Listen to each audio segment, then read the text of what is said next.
좋은 질문이죠. 사실은 좋은 질문인데 네. 아직까지 빅5는 팔아본 적이 없습니다. 제 개인적으로 매도 한번 해보자라는 얘기를 언급한 적이 없고요. 그건 아마 교수님도 마찬가지일 거라고 생각이 들고요. 네네. 기본적으로 아직까지 실적이 좋아지는 추세가 있고, 그러면 이제 여러분들이 그러면 이 기업은 실적이 맨날 좋아졌냐?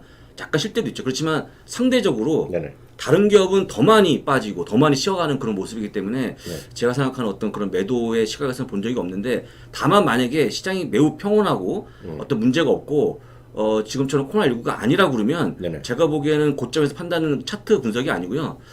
실적이 두 분기 정도 이익이나 매출이 감소하면 한번 고민해 봐야 되지 않을까? 그렇죠. 제 판단으로는 네. 그렇게 말씀을 드리겠고요.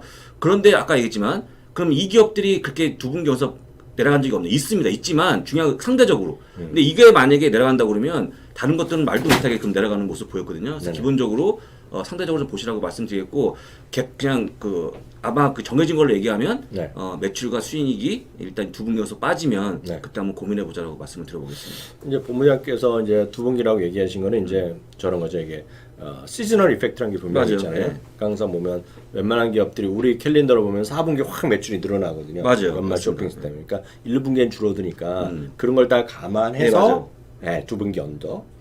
그 정도가 이제 말씀하신 게 맞죠. 네. 그리고 또 하나 말씀드리면 저는 빵이 됐건 빵의 할아버지가 됐건 간에 가장 중요한 거는 본인의 인지했던 것과 달리 간다는 거죠. 두 분기 연속이 됐건 네. 본인은 예를 들어서 아마존이 주구장창 마켓을 늘릴 거라고 생각했는데 네. 오늘 갑자기 보니까 이제 아마존보다는 다른 쪽이 예를 들어서 이제 가구 같은 거는 이제 아마존에서 사고 다 웨이페이에서 다 사네, 홈디포에서 다 사는 판을 바뀌었네. 이렇게 되면 이제 약해질 거 아닙니까? 예. 자기가 생각했던 판이 깨지면 틀렸으면 그거 팔아야죠. 그리고 다 애플은 영원할 줄 알았는데 이제 보니까 미국 사람들도 아이폰 안 쓰고 이 사람도 이상하게 지금 다들 삼성으로 몰려가네. 그럼 삼성으로 바꿔야겠죠. 그래서 그런 것들이 되겠고, 또 하나는 가장 더 중요한 거는 하여튼 자기의 생각. 그리고 가장 중요한 것은 그보다 항우 장사. 어찌든 일이 됐건 간에 돈이 필요할 때. 네. 돈이 필요하면 일상생활에서도 돈이 필요할 때가 있거든요. 네네. 무슨 갑자기 무슨 일이 집안애들이 있었고 뭐 이런데 자기가 생각했던 거 아닌 갑자기 생각나면 많은 분들이 대출을 일으키잖아요. 근데 저는 이제 약간의 인생 나이 든 사람이라고 생각하면 저는 대출하는 거 아주 반대이기 때문에 물론 집 같은 건 대출하겠지만 보통 일상생활에 무슨 갑자기 뭐 자동차 갑자기 고장 났어 완전 해갖고 자동차를 사야 되는데 다운페이먼트 한 3만 달러 해야 돼. 없잖아요. 주식을 팔아야죠. 대출하지 말고. 그래서 저는 그런 중입니다. 돈이 갑자기 필요하면 팔아야죠. 그렇죠. 돈이 필요하면 팔고, 혹은 이제 지금 이 팡보다 더 좋아하는 종목이 생겼어요. 돈은 한정적이고 그럴 경우에 혹시 팔면 안 될까요? 더 좋은 주식, 더 마음에 드는 주식 갑자기 등장한 거죠. 그러면 글로 가야죠. 네, 그래서 약간의 그런 부분들은 돈이 없어. 포트폴리오에 좀 대한 조정을 변화를 줄 수 있을 만한 그런 일이 발생하면 네. 그것도 포함될 것 같고요. 어쨌거나 이분의 얘기는 딱 제가 들어보니까 언젠가 팔아야 된다. 언젠가 팔아야지만, 이게 주가만 보면 올라가 있으면 그냥 미실현된 수익이잖아요. 근데 그렇죠, 실현 그렇죠. 수익을 얻기 위해서 한번 여쭤보신 건데, 개인적으로 이렇게 질문하신 분들은 약간 그 마우스에서 이 매도 버튼을 약간 누를까 말까 하는 고민스러워 하시는 분이거든요. 그럼 이제 불안하니까. 그래서 그걸 그러니까 제가 보기에는 매도에 대한 고민이 있는 거죠. 그래서 일단 조금 그걸 좀 멀리하시고, 그다음에 한 가지 처방을 말씀드리면, 이런 분들은 오히려 그 약간 적립식 매매, 그러니까 꾸준히 수입이 들어온다는 가정하에 조금 주식을 더 모아가는 쪽을 하게 되면 조금 더 안정적이지 않을까. 한 번에 옹팡 들어가서 모의하는 것보다는 그렇게 또 한번 처방적으로 말씀. 여기 또 질문하셨기 때문에 더 들어가겠습니다. 보름달님이요. 네. 샵이나 페이팔, 스퀘어 등이 성장성이 높다고 생각되는데 콘센서스가 홀드가 많다고 하더라고. 왜 그럴까요? 주린이라. 그건 제가 답 말씀드리겠습니다. 그건 제가 또 그런 전문인데 이렇게 이해하시면 되겠죠. 왜 애플을 매도 의견도 있는지랑 테슬라를 왜 지금 오늘도 모거스트레이가 또 엄청 뭐라 그랬거든요. 네. 너희들 갖고 있으면 너희들 메롱될 거 이런 얘기 했거든요. 그거는 이제 다양한 의견이 있는 데다가 보는 관점이 다른 거죠. 그러니까 애널리스트는 애널리스트대로, 회사는 세대로, 리서치 센터대로 자기네 시각이 있습니다. 어떤 회사는, 어떤 사람은 나는 지금 매출이 중요하다고 생각하는데 그보다 뭔 소리야. 세상이 어려니 지금 이익이 중요하다. 재무 구조가 중요하다고 생각하는 사람들은 아무리 누가 성장성이 없더라도 야 저거 언제 꺾일 줄 모르지 않냐. 그보다는 안전하게 가자. 그런 사람들은 낮게 보는 거죠. 그래서 그런 사람들은 당연히 페이팔이나 이런 것들을 보면 당연히 의견이 많이 높지 않죠. 라고 일단 이해하시면 될 거고 아마 제가 봤을 때 그 특정을 제가 특정할지 모르겠지만 오히려 그런 사람들은 그런 애널리스트가 있는 증권회사는 아마 상당 부분 오히려 버라이즌이나 이런 것도 엄청 높게 칠 겁니다. 그럴 수 있죠. 그런 거 높게 평가할 거예요. 그런 회사의 그런 풍은 가풍이라 그러듯이 회사 사풍이 있잖아요. 그래서 그 정도 보시면 되겠죠. 만약에 이게 정말 딱 쇼피파이나 이런 것들이 다 좋게 온다 그러면 딱 차이나 하나 아니겠습니까? 돈을 엄청 벌었죠. 그게 아마존과의 차이죠. 아마존과의 차이죠. 예. 아마존도 제가 우연히 아까 봤지만 본부장이 같이 방송도 했었는데 저희 모니터에 같이 나왔을 때 2017년 6월 3일 날 처음으로 $1,000 넘어섰어요. $1,000. 그 다음에도 주가는 $800로 갔었고 만 올라갔다고 요번에도 $1,700까지 갔잖아요. 그렇죠. 아마존도 PR이 높기 때문에 그런 변동성이 있는 거예요. 아마존이 PR이 30배밖에 안 된다면 그런 변동성이 없어요. 그래서 그런 건 다양한 시각이라고 보셔야 되겠고요. 내가 안녕하세요. 미국 주식의 위즈다 TV입니다. 그동안 저희 응원하고 싶으셨는데 방법을 몰라서 많이 헷갈리셨잖아요.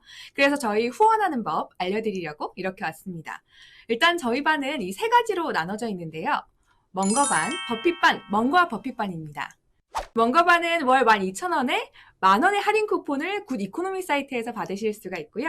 버핏반은 24,000원에 2만원을, 멍거와 버핏반은 48,000원에 3만원의 할인 쿠폰을 받으실 수가 있습니다. 네, 그리고 저희 응원 회원분들을 위해서 아무 것이나 물어볼 수 있는 Q&A 시간이 제공됩니다. 저희 채널 가입하시는 방법은요. 미주미 채널에 들어오셔서 구독 옆에 가입 버튼을 꼭 눌러주시면 되는데요. 안드로이드 폰 같은 경우에는 핸드폰으로도 가능하지만 아이폰과 아이패드는 직접 이 웹사이트를 방문해 주셔야 한다는 점 잊지 마세요. 적은 투자로 많은 혜택 받아가시면 좋겠습니다. 감사합니다. 떨어지는 걸 보고 저가에서 매수해야 될지 아니면 올라갈 때 계속 올라타야 될지 어떻게 보십니까? 저는 개인적으로 올라타는 게 맞다고 보는데. 네, 맞죠. 네. 지금은 하여튼 네. 두 가지잖아요. 우리가 네. 보면 세상은 두 가지로 나눌 수 있잖아요. 그래서 S&P 500을 두 가지로 나누면 뭐야 그 SPY G가 있고 SPY V가 있잖아요. V가 있죠, 예. 가치주랑 성장주가 있잖아요.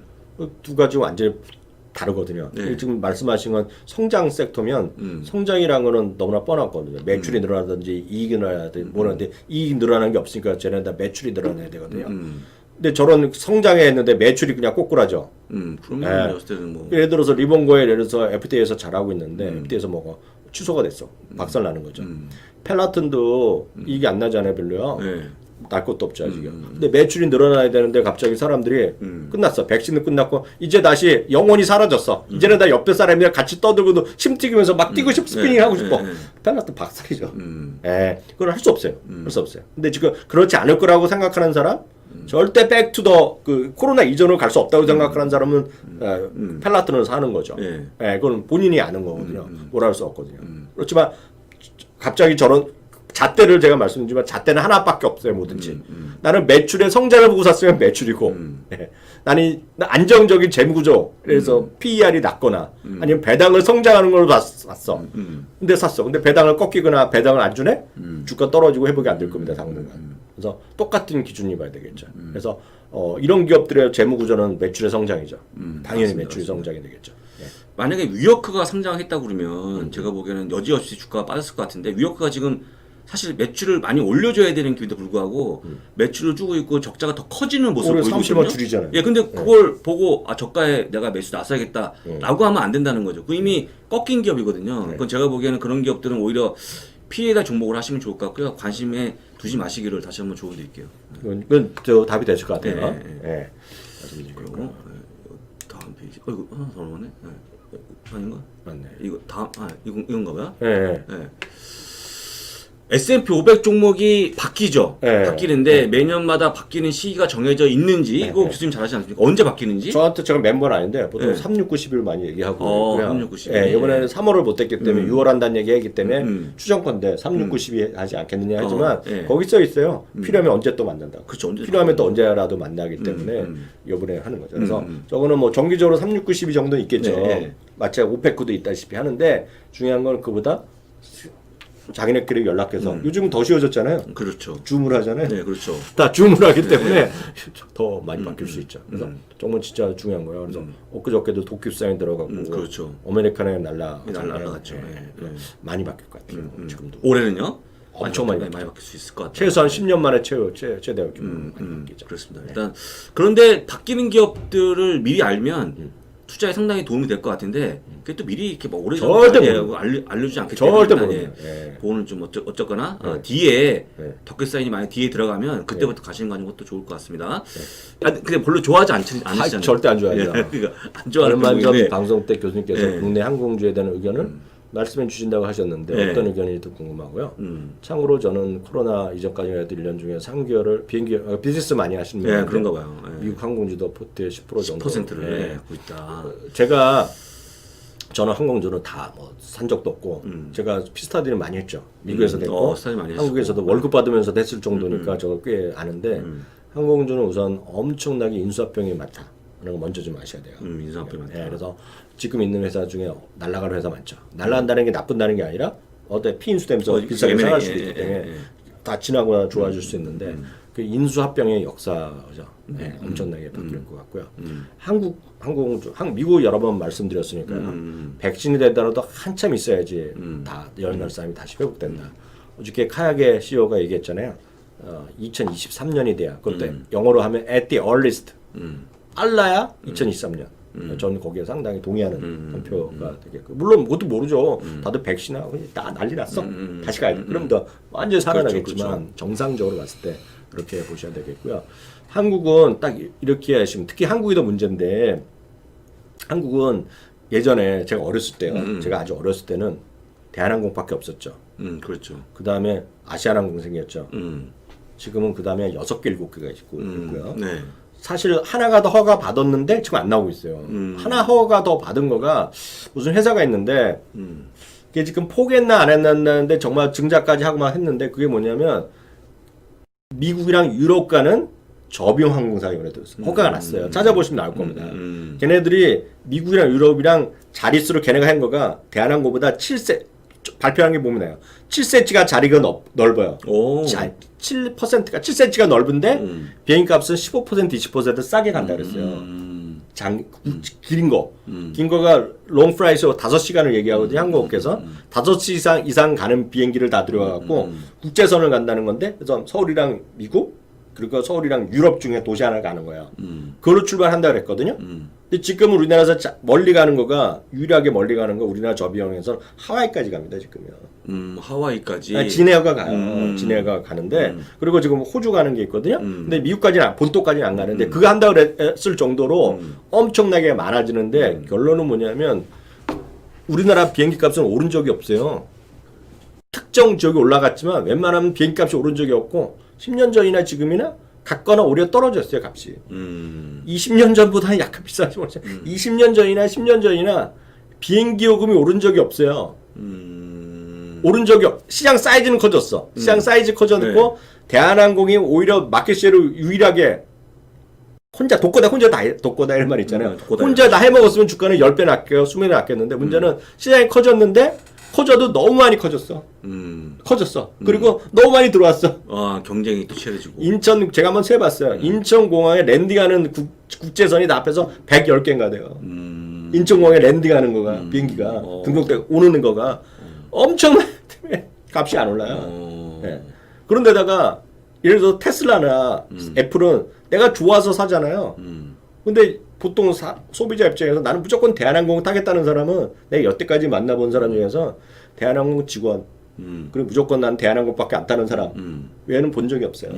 다들 어떻게 한다? 보통 개인은 가장 싼 거 가는 거예요. 싼 거 가죠, 싼 거. 싼 거 가는 거예요. 그래서 비즈니스가 수요가 회복이 안 되기 때문에 미국 사람들은 싼 거 가는 거예요.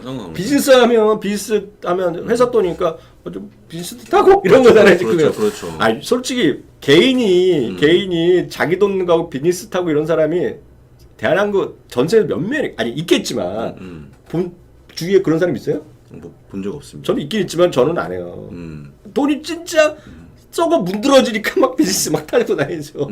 마일리지를 쓰자 마일리지. 전 마일리도 없어. 전 마일리도 쓴 적이 없어요. 제가 기껏 제가 호사 누리는 거는 그거 있잖아요. 요즘 보면 프리미엄급 자리를 해갖고 15센트 내 봉장 그거 타라는 거. 그렇죠. 편도 기준으로 한 100불 정도 내갖고 자리가 좀 넓은 거, 앞뒤가 넓은 거, 먹는 거 똑같은 거. 그렇죠. 그런 거죠. 네. 뭐냐면 저는 저기에 선호도가 없다는 거죠. 그게. 그리고 저 대한항공이라는 회사는 기본적으로 저거는 회사도 아니라 보고 있고 저는. 그래서 전 대한항공 저 신주 인수권이 이제 얼마인지도 모르지만 전 당근 매도죠. 그리고 보지도 않아요 저는. 매도입니다 매도죠. 그러면 유상 청약 없이 이 인수권 자체를 인수권 팔 수 있다 그러면 무조건 팔아야죠. 무조건 판다. 갖고 있어서 머리 아프다. 죄송합니다. 거기 대한항공에 직원이 있으면 갖고 하셔야죠. 그럼 이제 여기 하신 거 보니까 이미 관심이 크고 이미 자기 포트폴리오에 10분의 1이 들어와 있단 말이죠. 이런 분들한테는 저라면 Z로 바꿔요. 그 다시 JETS 그게 100번 안전하고 그리고 이제 그냥 처음에 한 번에 확 투자하는 것보다는 중간중간 한번 더 추가 이렇게 매수해서 가격도 낮추고 장기적으로 가는 것도 어떨까요? 전 그건 반대예요. 전 Z는 무조건 한 방에 사고 잊어버리고 장단. 잊어버리고 중간에 머리 엄청 아플 거요? 머리 아플 수 있겠죠. 안녕하세요. 미주미TV입니다. 평소 미주미는 유료 강의 클래스를 패키지로 묶어 서비스했습니다. 그래서 듣고 싶었던 개별 강의를 수강하지 못하는 경우도 있었는데요. 이런 불편함을 해소하고자 원하시는 강의 클래스를 개별 선택해 들으실 수 있도록 미주미 줍줍 이벤트를 준비했습니다. 총 3가지의 프리패스로 구성되어 있는데요.